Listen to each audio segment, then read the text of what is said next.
पाकिस्तान के वफाकी बजट के हवाले से इस सीरीज़ में आज की वीडियो में हम बात करेंगे कि पाकिस्तान के मसाइल का हल अमूमन एक नारे के जवाब में इस तरह बताया जाता है कि चूँकि पाकिस्तान एक ज़रूरी मुल्क है तो पाकिस्तान में backbone of the economy agriculture है। तो अगर एग्रीकल्चर को किसी तरह बूस्ट मिल जाए तो पाकिस्तान के माशी मसाइल का हल निकल सकता है। और साथ ही एक नंबर कोट किया जाता है जो कि आउट ऑफ कॉन्टेक्स्ट है और अब गलत भी साबित हो चुका है, लेकिन लगातार तवातुर से उसी नंबर को बार बार दोहराया जाता है कि पाकिस्तान में जो देहाती आबादी है, जो रूरल आबादी है वो 70% है और अर्बन या शहरी आबादी 30% है। ये दोनों ऐसे मुगालते हैं माशी हवाले से जिनको बहुत बार दोहराया जाता है और कंसिडरिंग द फैक्ट्स कि पाकिस्तान के जो मारूजी हालात हैं उनमें एग्रीकल्चर पाकिस्तान के माशी मसाइल का हल हो सकता है या नहीं, ये एक बहुत बड़ा क्वेश्चन मार्क है, पॉइंट टू पॉन्डर है और इस पर रिफ्लेक्ट करने की ज़रूरत है। तो आज हम ये देखने की कोशिश करेंगे कि ज़राअत क्या वाकई इतना पोटेंशियल रखती है कि पाकिस्तान के माशी मसाइल को हल कर सके। तो 2017 के सेंसस के हिसाब से पहली जो बात स्टैब्लिश करने की है, जो याद रखने की है, वो ये है कि पाकिस्तान में जो आबादी का तनासुब है वो 70-30 अब नहीं रहा। 70% लोग देहातों में नहीं रहते और 30% जो शहरी आबादी कहा जाता है, ये नंबर भी गलत है। 2017 के सेंसस के हिसाब से उस मरदमशुमारी में जो नंबर्स आए थे वो पाकिस्तान के जो शहरी इलाकों की आबादी है वो 45% हो चुकी है और हमारी जो रूरल आबादी है वो पाकिस्तान की टोटल पॉपुलेशन का 55% है। और जो ट्रेंड है शहरों की तरफ, अर्बनाइजेशन की तरफ, वो पाकिस्तान में बहुत ज़्यादा है और पाकिस्तान साउथ एशिया में पहले नंबर पे है अर्बनाइजेशन ऑफ द सिटीज़ की तरफ, कि लोग देहातों से उठ के शहरों की तरफ जाने का जो रुझान है साउथ एशिया में पाकिस्तान में सबसे ज़्यादा है। इस ट्रेंड के साथ ही जो चीज़ बनती है बाय डिफ़ॉल्ट, बाय डिज़ाइन, वो ये है कि जिस मुल्क में अर्बनाइजेशन ज़्यादा होती है उसमें मिडिल क्लास का साइज़ बढ़ने लग जाता है, जो कि इकॉनमी के लिए एक पॉजिटिव साइन होता है। अब आते हैं कि पाकिस्तान में जो एग्रीकल्चर को एक सोर्स समझा जाता है कि पाकिस्तान के इकोनॉमिक टर्न अराउंड में, इकॉनमी के बेहतर परफॉर्म करने में जो ज़राअत का किरदार है, जो मुमकिन तौर पे ज़राअत कर सकती है, वो क्यों नहीं कर पा रही और उसके क्या वजूहात हैं।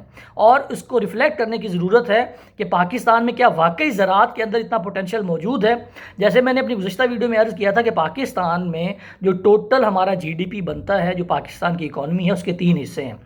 सर्विस सेक्टर एक हिस्सा है, इंडस्ट्री दूसरा हिस्सा है और एग्रीकल्चर तीसरा हिस्सा है। पिछले 25 साल से एक जो ट्रेंड देखने में आ रहा है वो ये है कि पाकिस्तान की टोटल GDP में जो सर्विस सेक्टर का हिस्सा है वो दिन ब दिन बढ़ता जा रहा है और इस वक्त पाकिस्तान की जो टोटल GDP में सर्विस सेक्टर कंट्रीब्यूशन है वो 60% है। तो 3 फैक्टर्स जो मिल के पाकिस्तान की इकॉनमी बनती है उसमें से सर्विस सेक्टर का हिस्सा 60% है, बाकी 40% रह गया, तो उसमें से 21% इंडस्ट्री का है और बाकी 19% हमारी एग्रीकल्चर का हिस्सा है। तो इससे एक चीज़ तो ये वाज़ेह हो गई कि जो एग्रीकल्चर के ऊपर इतना ज़्यादा जोर दिया जाता है और उसको एक मुमकिना सोर्स बताया जाता है कि जो पाकिस्तान के इकनॉमिक टर्न अराउंड में एक बहुत बड़ा क्रिटिकल रोल प्ले कर सकता है, वो एक मुगालते की बुनियाद के ऊपर है कि अगर किसी इकॉनमी का सिर्फ 19%, अब इसके ऊपर भी बात करने की ज़रूरत है कि ये 19% बनता कैसे है। तो 19% के ऊपर आप कैसे रिलाई कर सकते हैं, पहला क्वेश्चन मार्क तो यहीं रेज हो जाता है। अब अगर आप इसको, जैसे मैंने पहले किसी वीडियो में अर्ज किया था कि जो डेवल होता है वो डिटेल्स के अंदर होता है, तो अब हम इस 19% को मज़ीद ब्रेक डाउन करते हैं कि इसकी फॉर्मेशन क्या है। तो जो टोटल एग्रीकल्चर का पाकिस्तान की GDP में 19% का हिस्सा है उसमें से 12% कैटल फार्मिंग और फिश फार्मिंग है। तो इसका मतलब है कि 19 में से 12 तो ये निकाल दें, ये एग्रीकल्चर नहीं है, लेकिन पाकिस्तान में इकॉनमी की डिस्ट्रीब्यूशन की आसानी के लिए कैटल फार्मिंग और फिश फार्मिंग को एग्रीकल्चर का हिस्सा बनाया हुआ है। तो इसका मतलब है कि बाकी बच गया 7%। अब 7% की भी एक तकसीम है। 4% हमारा जो एग्रीकल्चर का आउटपुट आता है वो कैश क्रॉप की सूरत में आता है और 3% आता है फूड क्रॉप की शक्ल में। फूड क्रॉप का ये मतलब है कि ऐसी अजनास, ऐसी आउटपुट जो कि हम लोकल या उसको एक्सपोर्ट कर देते हैं, जो कि फूड की कंजम्पशन के लिए इस्तेमाल होती है, जैसे गंदम है, चावल है, मकई है। और कैश क्रॉप का ये मतलब है कि जिसको हम बेच देते हैं, चाहे लोकल बेचते हैं चाहे एक्सपोर्ट करते हैं, जैसे कि कपास है या गन्ना है।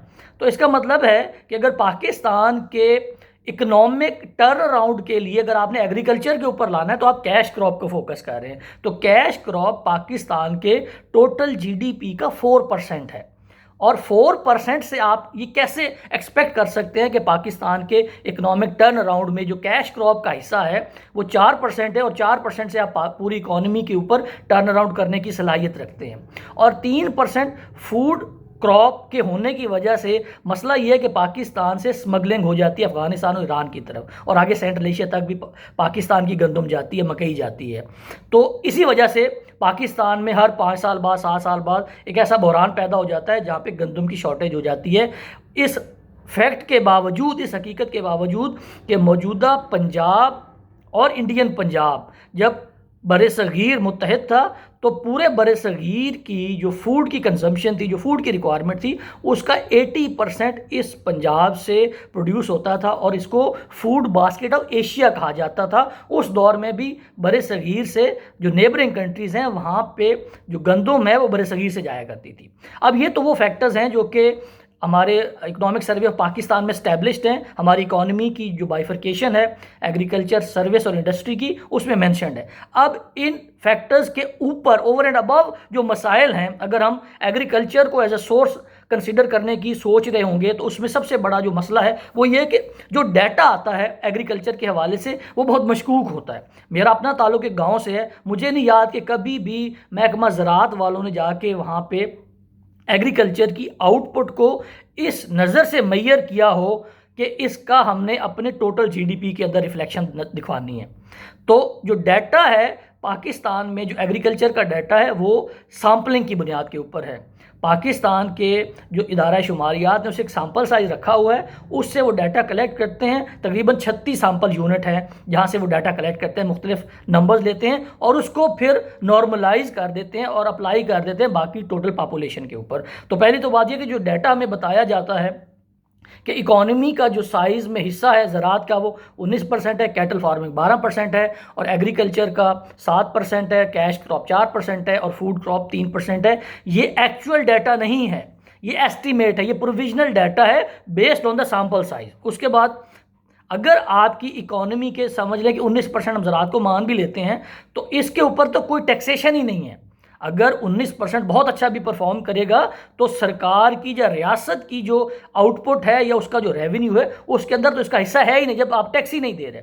तो दूसरा फैक्टर ये हो गया। और तीसरा ये है, जैसे मैंने पहले अर्ज़ किया कि अगर आपकी टोटल कैश क्रॉप ही 4% है तो 4% से बाकी 96% के ऊपर पॉजिटिव इम्पैक्ट कैसे पड़ सकता है। तो ये जो कहा जाता है कि पाकिस्तान एक ज़रई मुल्क है, पाकिस्तान में ज़रई इनकलाब लाने की ज़रूरत है और एग्रीकल्चर हमारी बैकबोन है, ये मुगालते की बुनियाद है, उसके ऊपर है। और ये एक पॉलिटिकल डिस्कोर्स है जिसमें हम ये करने की ये कोशिश करते हैं कि पॉलिटिकल डिस्कोर्स में हम कुछ ऐसी फ्रेजेस, कुछ ऐसे नारे, कुछ ऐसे दावे अपनी मार्केट में फेंकते हैं ताकि उसका पॉजिटिव इम्पैक्ट आए और लोगों में एक पॉजिटिव डिस्कशन शुरू हो सके, जो कि हो सकता है बाद में सही साबित हो और हो सकता है बाद में सही साबित ना हो।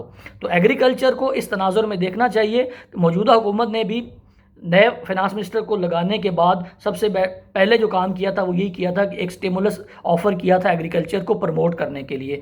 तो इन चंद गुजारिशात का मकसद सिर्फ ये है कि एग्रीकल्चर को उसका जो असल पर्सपेक्टिव है, जो ट्रू कॉन्टेक्स्ट है, उसमें रख के देखनी चाहिए कि अगर एग्रीकल्चर के ऊपर इतना ज़्यादा फोकस करेंगे तो क्या एग्रीकल्चर का टोटल जीडीपी के अंदर इतना हिस्सा है कि पाकिस्तान के इकोनॉमिक टर्न अराउंड की कोई सूरत पैदा हो सके। तो इन चंद गुजारिशात के बारे में अगर आपका कोई फीडबैक हो, कोई एतराज़ हो, कोई सवाल हो या आपको लगे कोई ऐसी बात है जो मैंने खिलाफ वाक़या की है तो फीडबैक से ज़रूर आगाह कीजिएगा। Thank you so much.